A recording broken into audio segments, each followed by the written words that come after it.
when is the last time you served another person? Like, when's the last time you went out of your way? You had that weird, awkward feeling that was like, nah, don't do it. It's going to be weird. I don't want to. I don't feel like it.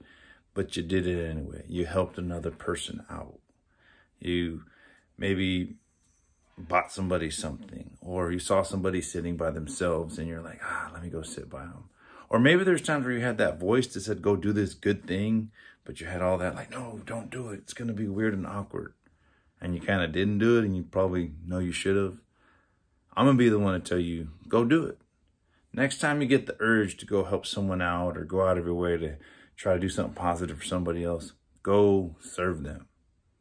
Now look, the natural part of you, the inside of you, is going to focus on yourself. Me. I don't want to do this because this is how it's going to affect me. This is how it's going to hurt me. This is how it's going to mess me up. And I'm going to tell you, we have to learn to look past that. We have to look past ourselves sometimes and look towards the needs of somebody else.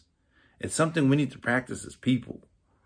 And all of us, myself included. And I'll admit to it, man. Like, you guys know I donate blood, and I'm usually pretty good about it. But every once in a while, I'll get caught up in my feelings. And I'm like, man, like, to donate blood, I got to go all the way across town. And I got to deal with all the traffic.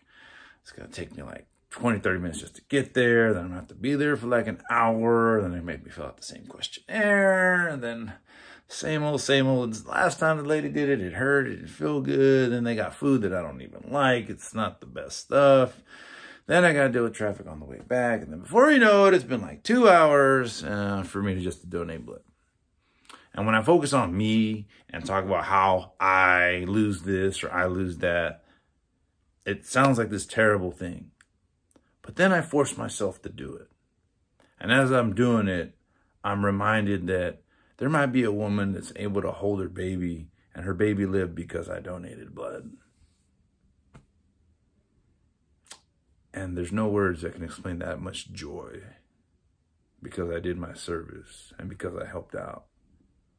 The other day, a lady was struggling with her kids in Walmart in line, and they were being bad. They're like 3 and 4 year olds. And I offered to buy them candy. I was like, be good for your mom and I'll buy you candy. And they straightened up and they did everything they had to do. And the mom was just dead, beaten and tired. And you could tell she just couldn't do it. And they wanted this candy. And I held it. I was like, I'll buy it if you're good. And they were good for the rest of the time in line. And the joy on their face, the joy on the mom, like, thank you. I mean, did I have all the voices saying, no, don't do it? Yes, I did. But I did it anyways. And I want you guys to know, man, you have to push those voices down that say don't help people. And you got to go out and help other people. Because I promise you afterwards, the amount of joy you'll feel in your heart, it's inexplicable, man. So ask yourself, when was the last time you served another person?